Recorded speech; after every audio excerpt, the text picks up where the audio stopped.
السلام عليكم ورحمة الله وبركاته. وعليكم السلام ورحمة الله.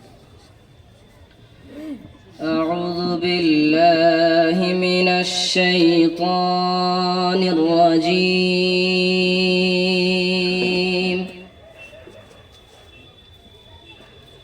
بسم الله الرحمن الرحيم.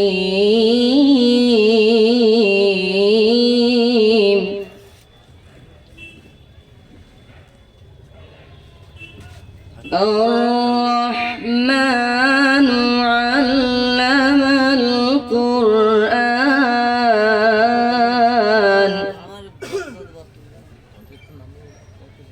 خلق الإنسان علمه البيان.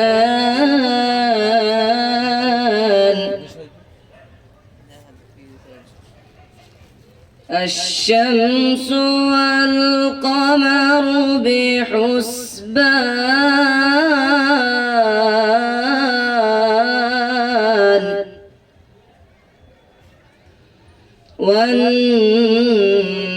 والنجم والشجر يسجدان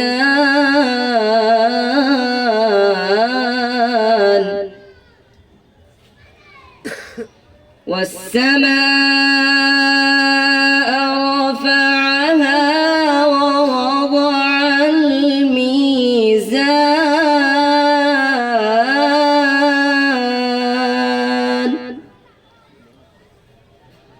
ألا تطغوا في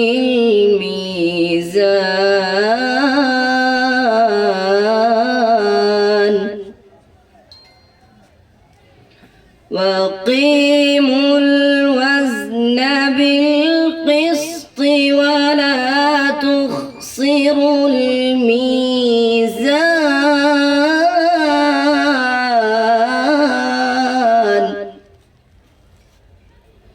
والأرض وضعها للأنام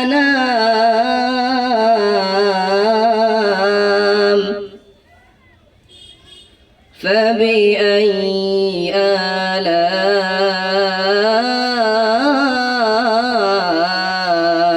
ربكما تكذبان.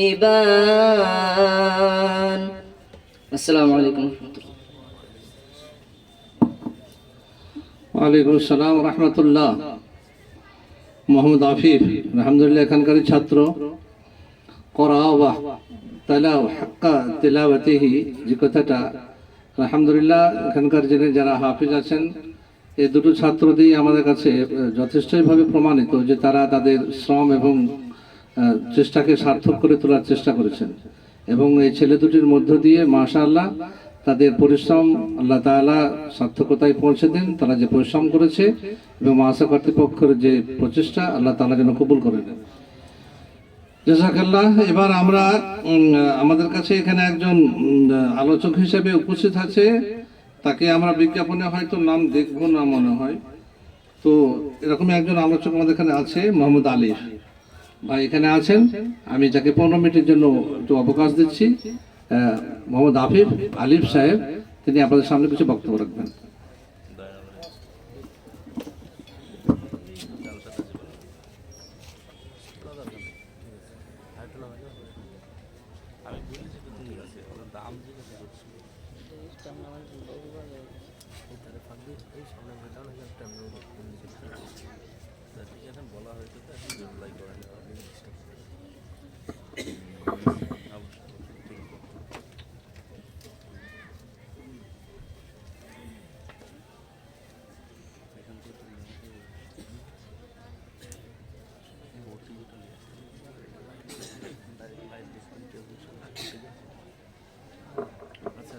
السلام عليكم ورحمة الله وبركاته.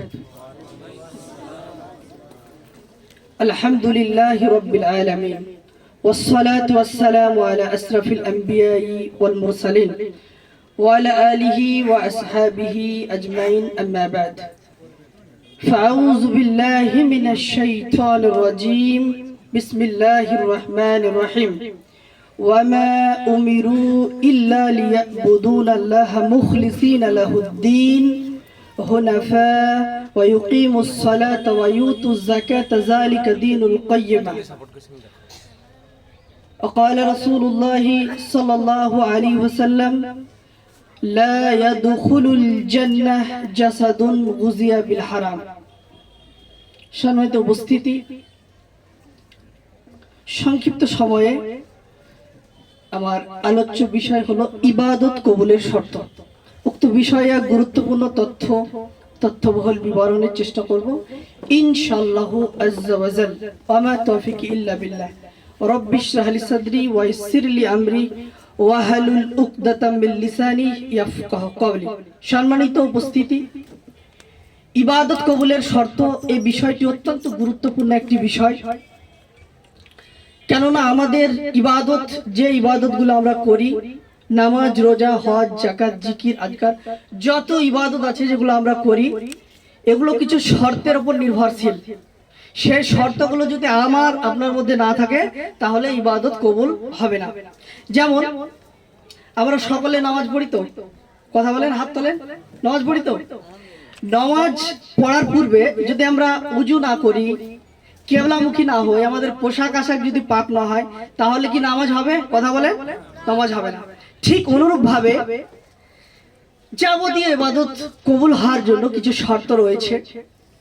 এই শর্তগুলো আমাদের জানা এবং জেনে এই অনুযায়ী আমল করা অত্যন্ত জরুরি। সম্মানিত উপস্থিতি, ইবাদত শব্দের অর্থ হলো নমনীয় হওয়া, বিনয়ী হওয়া, আল্লাহ সুবহানাহু ওয়া তাআলার দাসত্ব করা। ইসলামী শরীয়তে ইবাদত বলা হয় রাসূলুল্লাহ সাল্লাল্লাহু তাআলা আলাইহি ওয়াসাল্লামের পদ্ধতি অনুযায়ী আশা, ভালোবাসা, ভীতির সমন্বয়ে আল্লাহর আনুগত্য করাকে বলা হয় ইবাদত। রাসূলুল্লাহ সাল্লাল্লাহু আলাইহি ওয়াসাল্লামের পদ্ধতি অনুযায়ী আশা, ভালোবাসা এবং ভীতির সমন্বয়ে আল্লাহ সুবহানাহু ওয়া তাআলার ইবাদত, আল্লাহ সুবহানাহু ওয়া তাআলার আনুগত্যকে বলা হয় ইবাদত। এই ইবাদত করার নির্দেশ মহান আল্লাহ সুবহানাহু ওয়া তাআলা পবিত্র কোরআনুল কারীমের একাধিক জায়গায় আমাদেরকে দিয়েছে। আল্লাহ সুবহানাহু ওয়া তাআলা বলেন সূরা জারিয়াত সূরা নম্বর 51 আয়াত নম্বর 56, আল্লাহ সুবহানাহু ওয়া তাআলা বলেন ওয়া মা খালাকতুল জিন্না ওয়াল ইনসা ইল্লা লিয়াবুদুন, আমি মানুষ এবং জিন জাতিকে শুধুমাত্র একমাত্র আমার ইবাদত করার জন্যই পৃথিবীতে পাঠিয়েছি। মহান আল্লাহ সুবহানাহু ওয়া তাআলা পবিত্র কোরআনুল কারীমের অন্য জায়গায় ইরশাদ করেন সূরা নিসা সূরা নম্বর 4 আয়াত নম্বর 36, আল্লাহ সুবহানাহু ওয়া তাআলা বলেন ওয়া'বুদুল্লাহ ওয়া লা তুশরিক বিহি শাই। আল্লাহ সুবহানাহু ওয়া তাআলা বলেন তোমরা শুধুমাত্র একমাত্র আল্লাহ সুবহানাহু ওয়া তাআলার ইবাদত করো এবং তার সঙ্গে কাউকে শরীক করো না। মহান আল্লাহ সুবহানাহু ওয়া তাআলা পবিত্র কোরআনের অন্য জায়গায় ইরশাদ করেন সূরা নাহাল সূরা নম্বর 16 আয়াত নম্বর 36, আল্লাহ সুবহানাহু ওয়া তাআলা বলেন ওয়ালাকাদ বাসনা ফি কুল্লি উম্মাতির রাসূলান আন ইবুদুল্লাহ ওয়াজতানিবুত তাগুত। মহান আল্লাহ সুবহানাহু ওয়া তাআলা বলেন যে আমি যুগে যুগে নবী এবং রাসূল প্রেরণ করেছি, এজন্যই, শুধুমাত্র এজন্যই নবী রাসূল প্রেরণ করেছি, তারা মানুষকে এ দাওয়াত দিবে, তারা মানুষকে বলবে যে তোমরা একমাত্র আল্লাহ সুবহানাহু ওয়া তাআলার ইবাদত করো এবং তাগুত থেকে, অর্থাৎ আল্লাহ সুবহানাহু ওয়া তাআলা ছাড়া অন্য কারো ইবাদত করা থেকে, শিরক থেকে যেন বিরত থাকে মানুষ। এজন্যই মূলত নবী এবং রাসূল সাল্লাল্লাহু আলাইহি ওয়াসাল্লাম এদেরকে পাঠানো উদ্দেশ্য মহান আল্লাহ সুবহানাহু ওয়া তাআলার। সম্মানিত উপস্থিতি, ইবাদত কবুলের প্রথম শর্ত হলো বিশুদ্ধ ঈমান। বিশুদ্ধ ঈমান আমার এবং আপনার মধ্যে যদি না থাকে তাহলে আমাদের কোনো ইবাদত মহান আল্লাহ সুবহানাহু ওয়া তাআলার দরবারে গ্রহণযোগ্য হবে না। ইবাদতের মধ্যে যদি শিরক থাকে, ইবাদতের মধ্যে যদি কুফর থাকে, ইবাদতের মধ্যে যদি নিফাক থাকে, তাহলে এই ইবাদত মহান আল্লাহ সুবহানাহু ওয়া তাআলার দরবারে কখনোই গ্রহণযোগ্য হবে না। আল্লাহ সুবহানাহু ওয়া তাআলা বলেন সূরা মাইদা সূরা নম্বর 5 আয়াত নম্বর 5, আল্লাহ সুবহানাহু ওয়া তাআলা বলেন ফামাই ইয়াকফুর বিল ঈমানি ফাকাদ হাবিতা আমালু ওয়া হুয়া ফিল আখিরাতি মিনাল খাসিরিন। আল্লাহ সুবহানাহু ওয়া তাআলা বলেন কেউ যদি ঈমান আনার পরে কুফরি করে তার সমস্ত আমল বাতিল এবং পরকালে সে ক্ষতিগ্রস্তদের অন্তর্ভুক্ত হবে। মহান আল্লাহ সুবহানাহু ওয়া তাআলা বললেন যে কেউ যদি ঈমান আনার পরে কুফরি করে তার সমস্ত আমল বাতিল এবং পরকালে সে ক্ষতিগ্রস্তদের অন্তর্ভুক্ত হবে। কুফর কি? কুফর শব্দের অর্থ হলো অবিশ্বাস করা, ইনকার করা। ইসলামের কোনো বিধিবিধানকে, ইসলামের কোনো রীতিনীতিকে আপনি যদি ঠাট্টা বিদ্রুপ করেন, অস্বীকার করেন, তুচ্ছ তাচ্ছিল্য করেন, আল্লাহর কসম আপনার ঈমান সঙ্গে সঙ্গে নষ্ট হয়ে যাবে। যেমন ফর এক্সাম্পল দাড়ি ইসলামী শরীয়তের একটা গুরুত্বপূর্ণ ইবাদত। কি ইবাদত নয়? কথা বলেন। দাড়ি ইসলামী শরীয়তের অত্যন্ত গুরুত্বপূর্ণ একটি ইবাদত। কেউ যদি বলে যে দাড়ি রাখলে কেমন কেমন লাগে, আনস্মার্ট লাগে, খ্যাত খ্যাত লাগে, তার সঙ্গে সঙ্গে ইমান নষ্ট হয়ে যাবে। ঠিক অনুরূপ ভাবে কেউ যদি বলে যে পর্দা ওটা সেকালে, ওটা এখন চলবে না, ওটা 1400 বছর আগে ছিল, পর্দার এখন প্রয়োজন নেই, আল্লাহর কসম তার ইমান সঙ্গে সঙ্গে নষ্ট হয়ে যাবে। কেননা সে ইসলামের বিধানের সঙ্গে, ইসলামের রীতি এবং নীতির সঙ্গে কি করেছে? কুফরি করেছে, অবিশ্বাস করেছে, অস্বীকার করেছে। সম্মানিত উপস্থিতি, কারো আমলের মধ্যে, কারো ইমানের মধ্যে যদি শিরিক থাকে, তাহলে সমস্ত আমল বাতিল এবং পরকালে সে ক্ষতিগ্রস্তদের অন্তর্ভুক্ত হবে। মহান আল্লাহ সুবহানাহু ওয়া তাআলা পবিত্র কোরআনুল কারীমের মধ্যে ইরশাদ করেন, সূরা মাইদা সূরা নম্বর 5 আয়াত নম্বর 72, আল্লাহ সুবহানাহু ওয়া তাআলা বলেন, ইন্নাহু মাইয়ুশরিক বিল্লাহ ফাকাদ হারামাল্লাহু আলাইহিল জান্নাহ ওয়া মাআহুন নার। মহান আল্লাহ সুবহানাহু ওয়া তাআলা বলেন, কেউ যদি শিরিক করে মারা যায়, তাহলে আল্লাহ সুবহানাহু ওয়া তাআলা তার জন্য জান্নাতকে হারাম করে দিবেন এবং জাহান্নামকে অবধারিত করে দিবেন। আল্লাহ সুবহানাহু ওয়া তাআলা জান্নাতকে হারাম করে দিবেন এবং জাহান্নামকে অবধারিত করে দিবেন। মহান আল্লাহ সুবহানাহু ওয়া তাআলা পবিত্র কোরআনুল কারীমের অন্য জায়গায় ইরশাদ করেন, সূরা নিসা সূরা নম্বর 4 আয়াত নম্বর 48 এবং 116, আল্লাহ সুবহানাহু ওয়া তাআলা বলেন, ইন্নাল্লাহা লা ইয়াগফিরু আইয়ুশরাকা বিহি ওয়া ইয়াগফিরু মা দুনা যালিকা লিমান ইয়াশা। আল্লাহ সুবহানাহু ওয়া তাআলা বলেন যে শিরিকের গুনাহ আল্লাহ সুবহানাহু ওয়া তাআলা ক্ষমা করেন না, কিন্তু শিরিকের চাইতে ছোট পাপ, শিরিকের চাইতে নিম্ন স্তরের পাপ আল্লাহ সুবহানাহু ওয়া তাআলা চাইলে ক্ষমা করে দিতে পারেন, কিন্তু শিরিক আল্লাহ সুবহানাহু ওয়া তাআলা কখনোই ক্ষমা করবে না। আমাদের সমাজে অসংখ্য অগণিত শিরিক রয়েছে। যেমন আমরা গণকের কাছে যাই, কিছু হারিয়ে গেলে বা আমাদের কোনো ছোটখাটো সমস্যা হলে আমরা গণকের কাছে চলে যাই, জ্যোতিষীর কাছে চলে যাই, ওঝার কাছে চলে যাই। রাসূলুল্লাহ সাল্লাল্লাহু আলাইহি সাল্লাম বলেছেন, কেউ যদি গণকের কাছে যায়, কেউ যদি ওঝার কাছে যায় এবং তার বলা কথাকে যদি কেউ বিশ্বাস করে, রাসূল সাল্লাল্লাহু আলাইহি সাল্লাম বলেন যে সে যেন মুহাম্মদ সাল্লাল্লাহু আলাইহি ওয়াসাল্লামের উপর যে কোরআন, যে ওহী অবতীর্ণ হয়েছে, সেটাকে যেন সে অস্বীকার করলো। নাউযুবিল্লাহি মিন যালিক।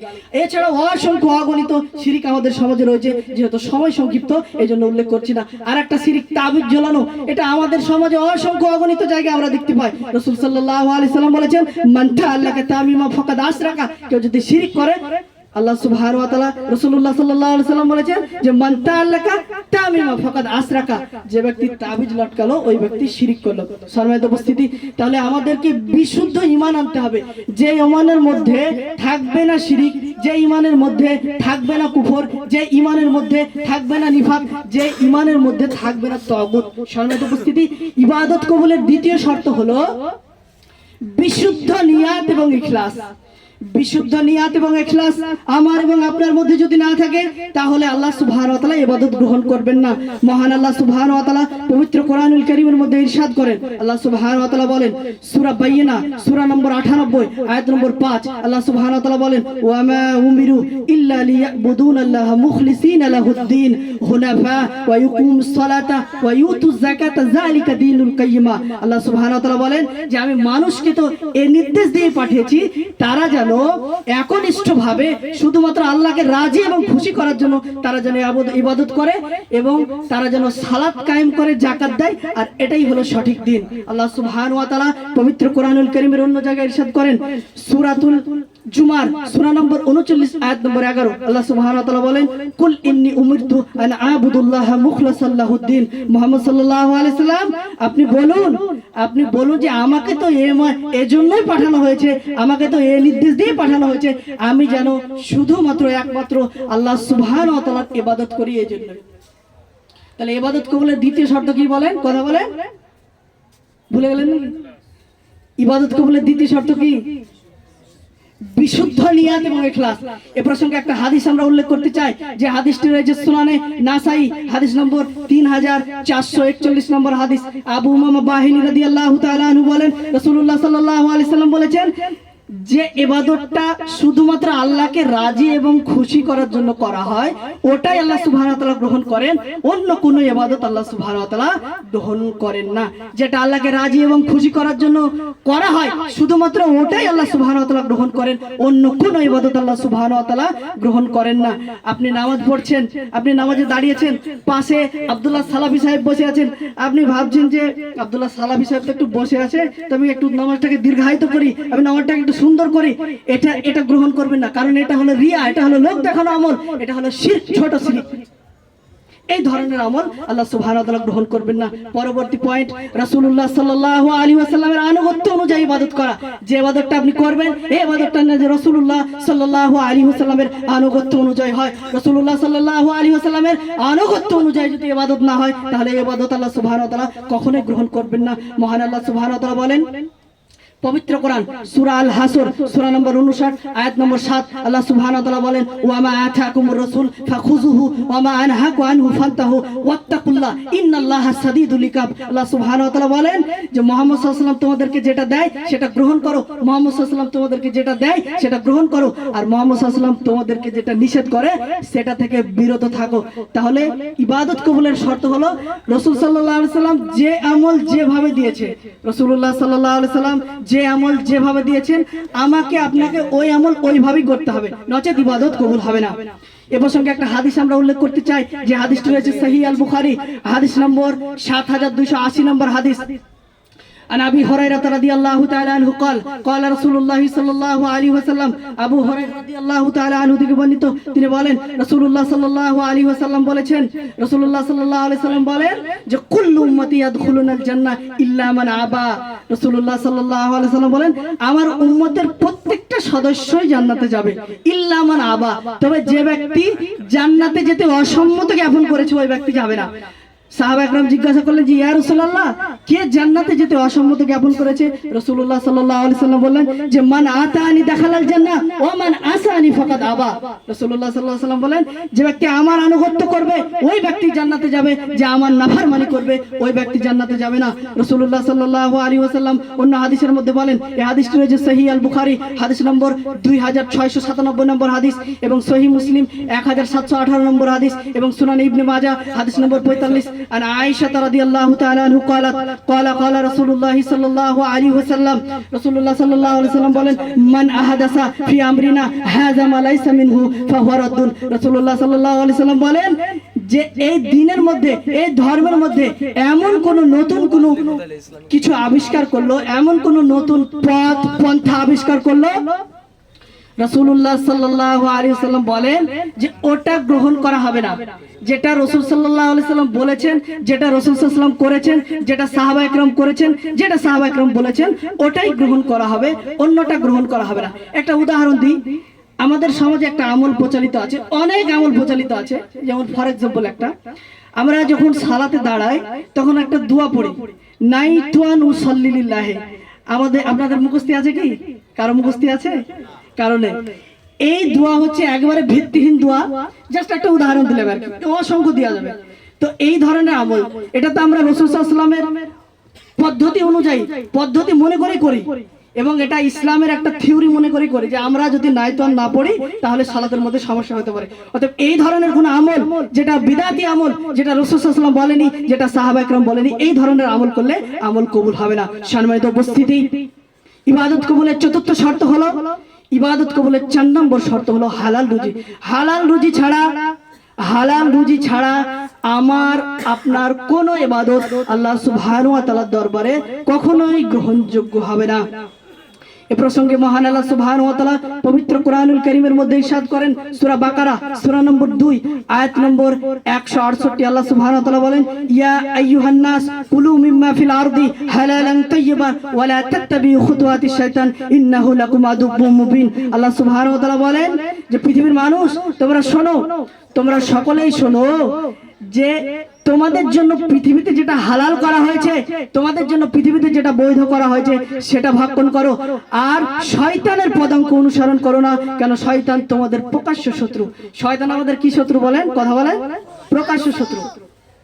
মহান আল্লাহ সুবহানাহু ওয়া তাআলা পবিত্র কোরআনের অন্য জায়গায় ইরশাদ করেন, সূরা মুমিনুন কোরআনের 23 নম্বর সূরা আয়াত নম্বর 51, আল্লাহ সুবহানাহু ওয়া তাআলা বলেন ইয়া আইয়ুহার রাসূলু কুলু মিনাত তাইয়্যিবাতি ওয়া আমালুস সালিহা। আল্লাহ সুবহানাহু ওয়া তাআলা সাধারণ মানুষ তো দূরে থাক, সাধারণ আম জনতা তো দূরে থাক, আল্লাহ সুবহানাহু ওয়া তাআলা নবী এবং রাসূলগণকে বলেছেন হে রাসূলগণ আপনারা আগে হালাল খাদ্য ভক্ষণ করুন, অতঃপর আমলে সালেহ করুন।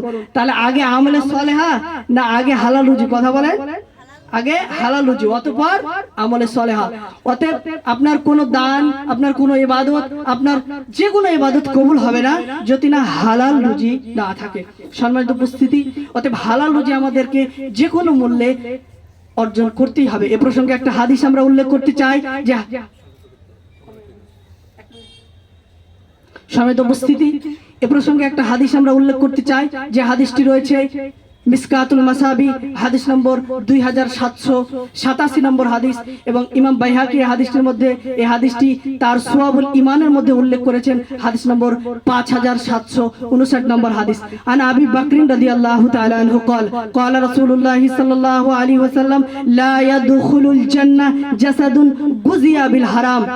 রাসূলুল্লাহ সাল্লাল্লাহু আলাইহি সাল্লাম বলেছেন যে ব্যক্তির দেহ হারাম খাদ্যে গঠিত ওই দেহ জান্নাতে যাবে না।